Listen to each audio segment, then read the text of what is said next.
जय हो। गणेश भगवान की जय। पार्वती जी कहती हैं, हे महेश्वर, हमें कोई गुप्त व्रत पूजन बताइए। है हमें गुप्त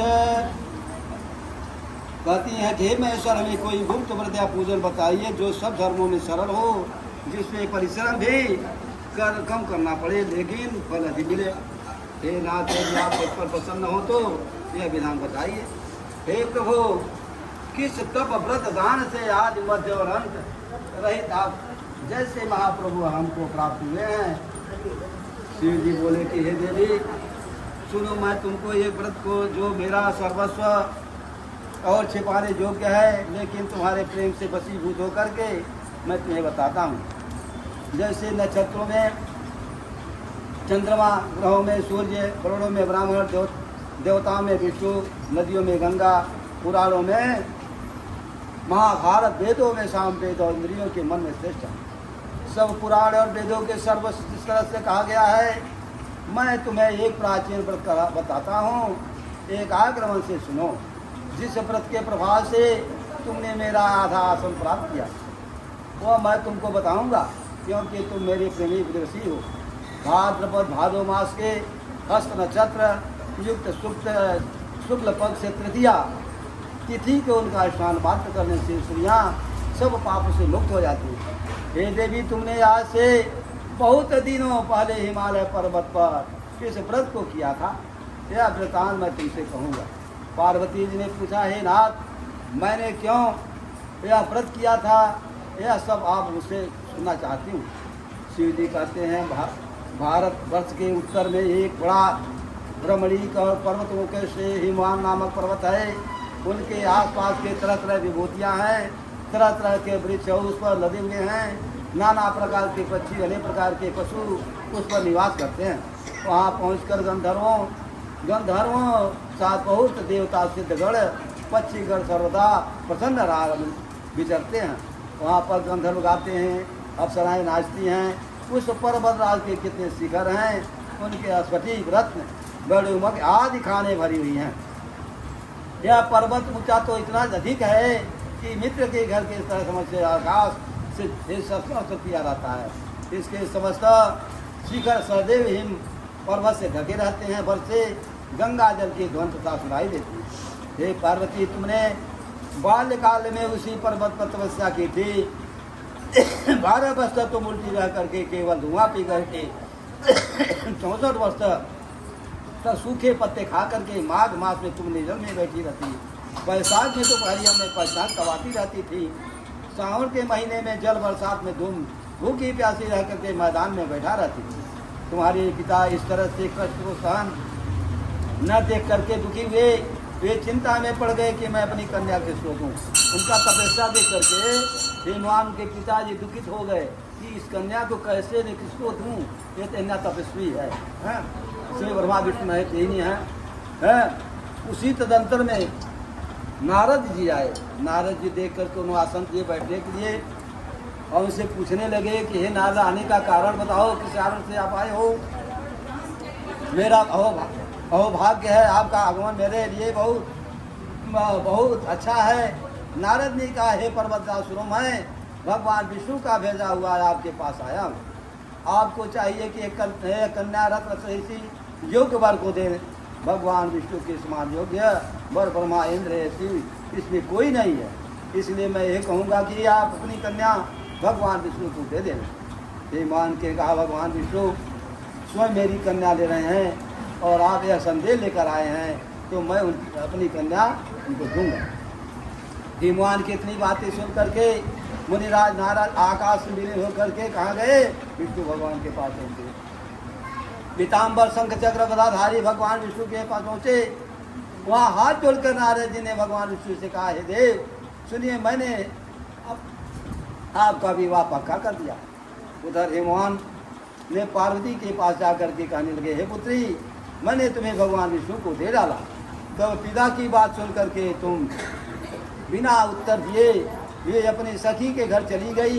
वहीं जमीन पर पड़कर तूने बड़ी दुखित होकर विलाप करके रोने लगी। उनको इस तरफ विलाप करते देख करके सखी ने के पास आकर कहा, हे देवी तुम क्यों इतनी दुखी हो रही हो, इसका कारण बताओ। तुम्हारा जो कुछ इच्छा होगा मैं यथाशक्ति उनको पूरा करने का चेष्टा करूँगी, इसमें कोई संशय नहीं है। पार्वती बोली, मेरी तो कुछ अभिलाषा है, उन्हें तुम प्रेम पूर्वक सुनो। मैं एकमात्र शिव जी को अपना पति बनाना चाहती हूँ, इसमें कुछ भी संशय नहीं है। मेरे इस विचार को पिताजी ने ठुकरा दिया, इसमें मैं अपने शरीर को त्याग दूंगी। पार्वती जी के इस बात को सुन करके सखियों ने कहा कि शरीर का त्याग न करो, चलो किसी ऐसे वन में चले जाएं जहाँ पिता को पता न लगे। ऐसे सलाह में तुम ऐसे वन में जा पहुँची। उधर होने लगे तुम्हारे पिता घर घर खोजने लगे, दूतों द्वारा खबर देने लगे कि हाँ कौन देवता किन्नर मेरी पुत्री को हर लिया। हाँ, इसमें मन ही मन कहा कि नारद जी के आगे प्रतिज्ञा कर चुका हूँ कि अपनी पुत्री भगवान विष्णु को दूंगा। ऐसा सोचते सोचते हिमान मूर्छित होकर के गिरिराज पृथ्वी पर गिर पड़े। उन्होंने हाहाकार तोड़ते होश हुआ, तब पूछने लगे कि गिरिराज आप अपनी मूर्छा का कारण बताइए। हिमवान ने कहा, आप लोग मेरे दुख का कारण सुने, न मालूम कौन मेरी कन्या को हर गया। ऐसा नहीं हुआ तो मैं से किसी काले सांड ने काट लिया या सिंह खा गए। हाय हाय मेरी बेटी कहाँ चली गई, किसी दुष्ट ने मेरी पुत्री का मार डाला। ऐसा वायु के झोंके से कांपने लगे। इसके बाद बेईमान तो वन में खोजने लगे। वन में हिंसक भालू जिन जंतुओं से बड़ा भयानक हो रहा था। तुम भी अपनी सखियों के साथ उस भयानक वन में चली गई। वह जगह जहाँ पहुँची जहाँ नदी बह रही थी, उनमें रमणीक तट पर एक बड़ी कंदरा थी। तुमने उस कंदरा में आश्रय बना लिया और मेरी बाली युक्तमयी प्रतिमा बना करके अपने सखियों के साथ निराहार रह करके मेरी आराधना करने लगी। जब भाद्र मास शुक्ल पक्ष हस्तयुक्त तृतीया तिथि प्राप्त हुई, तब तुमने मेरा विधिवत पूजन किया। उस रात भर जागरण किया, गीत मंगल किया, मुझे प्रसन्न करने के ने बिताया। उस व्रतराज के प्रभाव से मेरा आसन जगमगा उठा, जिससे वह तत्काल उस स्थान पर जा पहुंचा जहां पर तुम अपनी सखियों के साथ रहती थी। वहां पहुंचकर मैंने तुमने कहा कि मैं तुम प्रसन्न हो, बोलो क्या चाहती हो। तुमने कहा कि मेरे देवता यदि आप मेरे ऊपर प्रसन्न हैं तो मेरे पति बने। मेरे यथार्थ कर कैलाश पर्वत पर वापस आने पर तुमने अपनी प्रतिमा नदी में प्रवाहित कर दिया और सखियों के साथ महाव्रत को पारण किया। हे मान की तब तक उन वन में खोजते खोजते जा पहुँचे।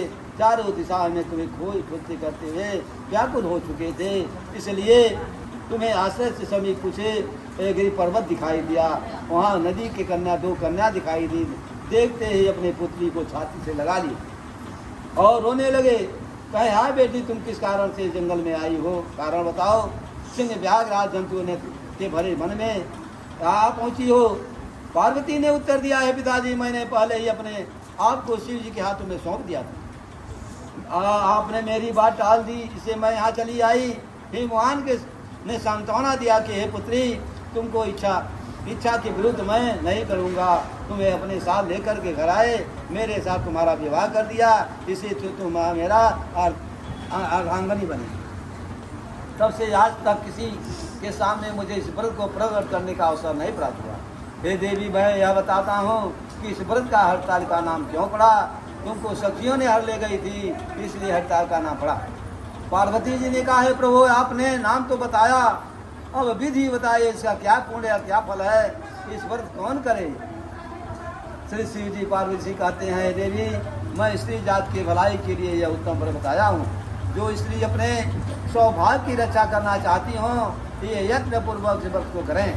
पहले केले के खम्भे या से ये सुंदर मंडप बनावे, उनमें रंग बिरंगे रेशमी कपड़ों के चंदवा लगा करके चंदन आज सुगंधित द्रव्यों से इस मंडप को लिखवावें और शंख बरी मृदंग आज से बजवाएं। बहुत से लोग एकत्र होकर के तरह तरह मंगलाचार करते हुए उस मंडप में पार्वती जी शिव जी की प्रतिमा स्थापित करें और रोज दिन भर उपवास करें।